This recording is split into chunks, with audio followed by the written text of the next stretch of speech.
With the release of 1.6 and the new show Edgerunners, I've noticed there's been a lot of attention around this game, and I started to look at my new player guide and I realized there's a lot of sort of outdated thinking now, obviously because the game has changed and evolved. If you have any further questions beyond what this video covers, make sure to leave a comment down below. I'll do my best to get to it. Also, if you like the content, throwing a like or maybe a sub is kind of a cool thing to do. I'm still a small YouTuber and I'm definitely excited to keep helping you guys and make good content.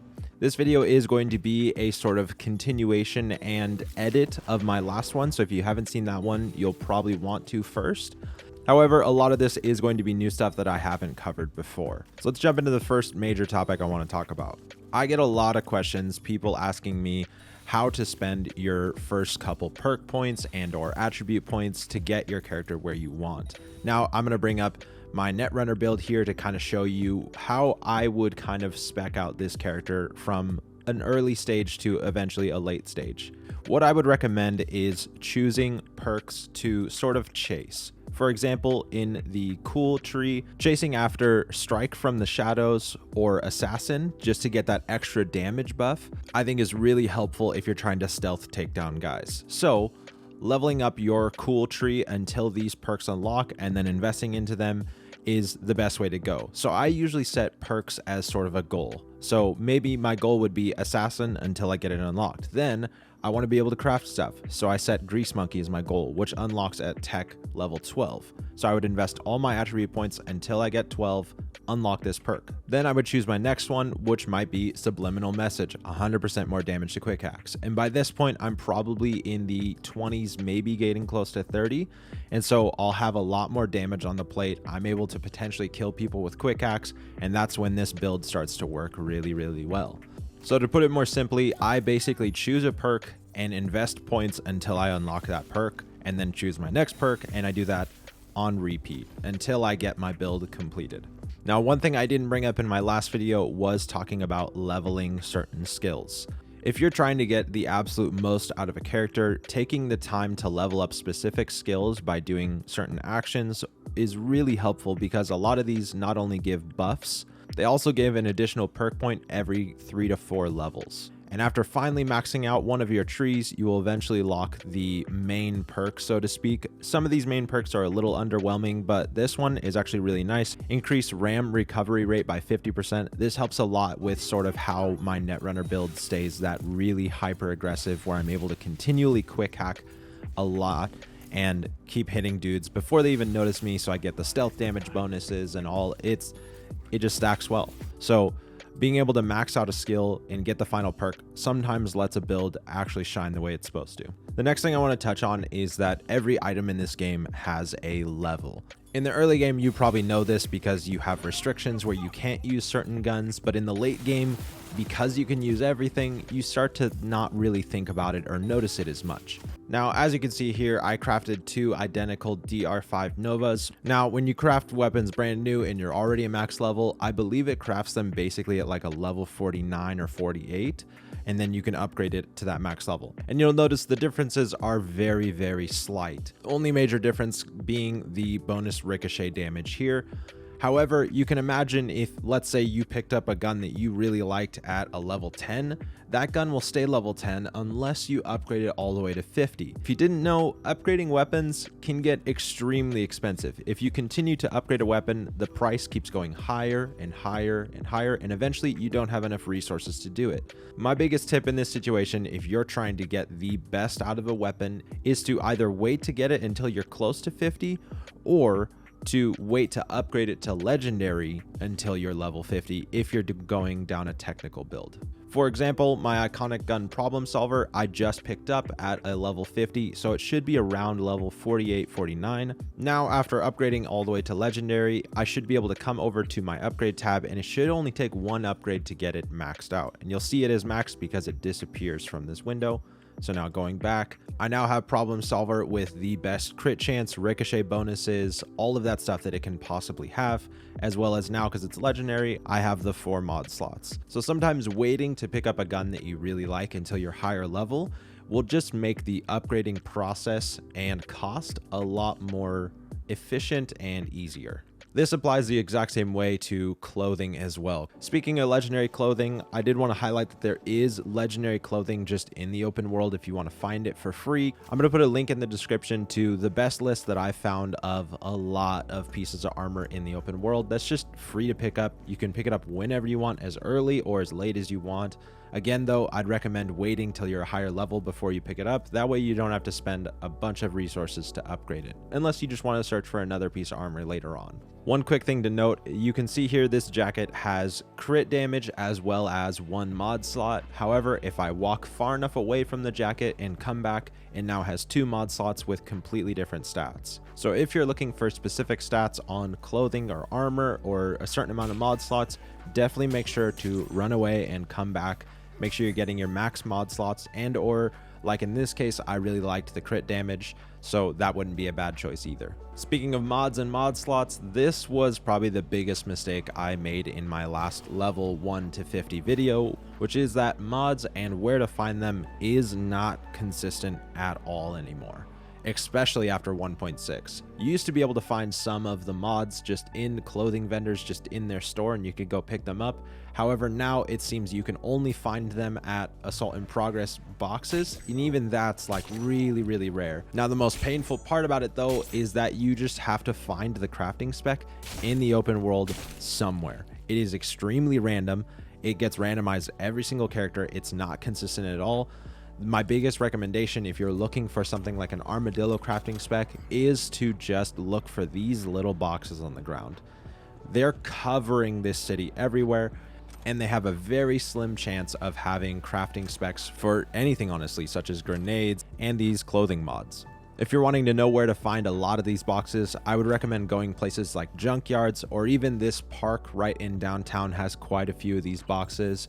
But again, these aren't guaranteed to give you the armadillo crafting spec or the street smart crafting spec. You have to just get lucky.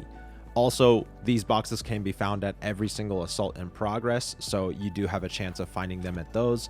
Another mistake I made was assuming that when you pick it up, it's locked at that level. That is completely false. The level of all the mods for weapons and clothing actually level with your crafting level. So after getting your crafting to level 18, that is when all of your crafting specs will auto upgrade all to legendary tier. So if you find an armadillo mod, even at a base common tier, pick it up because it'll eventually upgrade all the way to the legendary tier for you. Again, a lot of this depends on if you're even investing in technical ability. I'm a big advocate for saying that you should always go into technical at least up to level 18.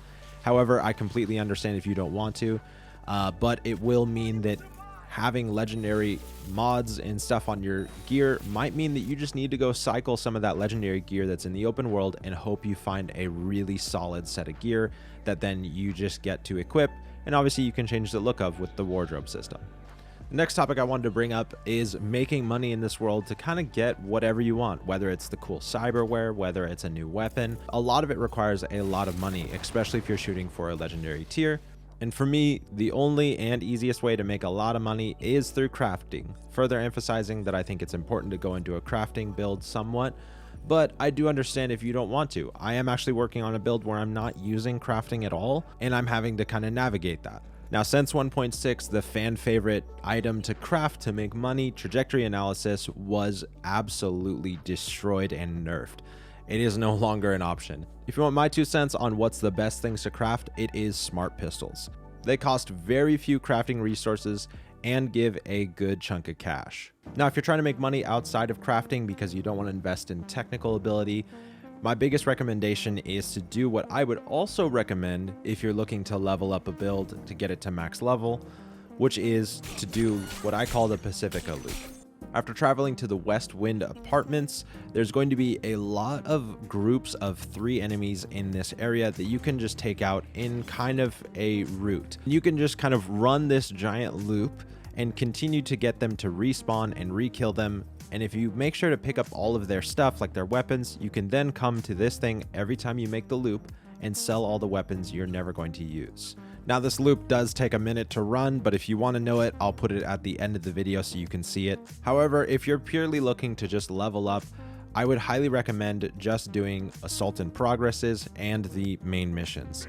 The main missions actually give just a lot of experience just for doing them, but if you're purely looking to max out your character as quick as possible and as grindy as possible, I would say the Pacifica Loop, as I call it, is definitely the best option here.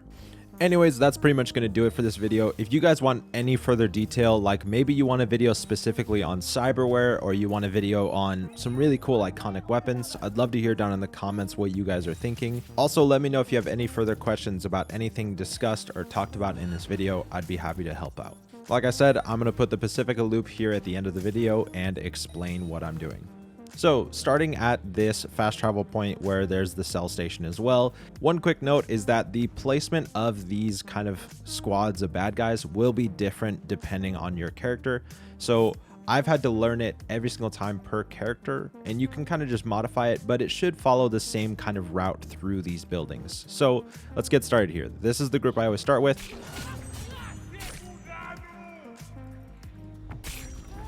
And again, after killing a squad, you can just go pick up all their weapons for money. I'm not going to pick up any more weapons just to keep this fast for you guys. So I run through this building, jump off the edge here, and we have another group here. Usually you might have some up on that bridge. Cut through this building. We got another group here. Run over here. There should be a guard protecting the shop here. Come over here, another group.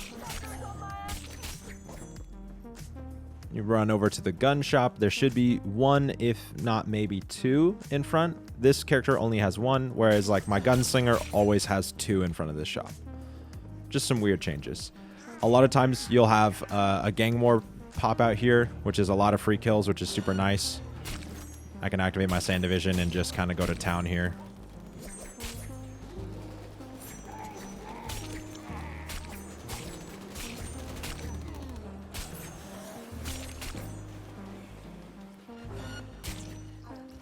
There we go.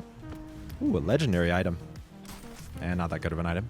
So that only shows up every so often, so most of the time you won't deal with it. So then here is where you want to run all the way down to reset all of the spawns of all the guys. You run all the way down and around here, it'll reset all the spawns and all the characters in that area, allowing you to come back and re-kill all those same squads. So you run back up this road, run up to this clothing vendor, and there should be like 2 squads, maybe sometimes 3, right in front of the shop or around it. We got the 3 here. This character, for some reason, the guards are inside and you can't attack inside shops, so I just ignore them with this character, but sometimes they stand outside. Run up these stairs. Run over this way. You got another group of 3.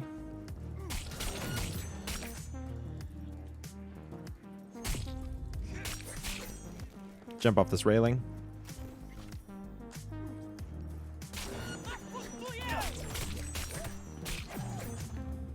There we go. And that pretty much concludes the loop for this character. Then you can just run over to the buy station, sell all the guns you just picked up, good 7,000 right there, and restart the loop, running back up these stairs, killing this squad once again. Anyways, that is going to do it for this video, actually this time. Thanks for watching, guys. I hope this was helpful in some way, and I'll catch you guys in the next one.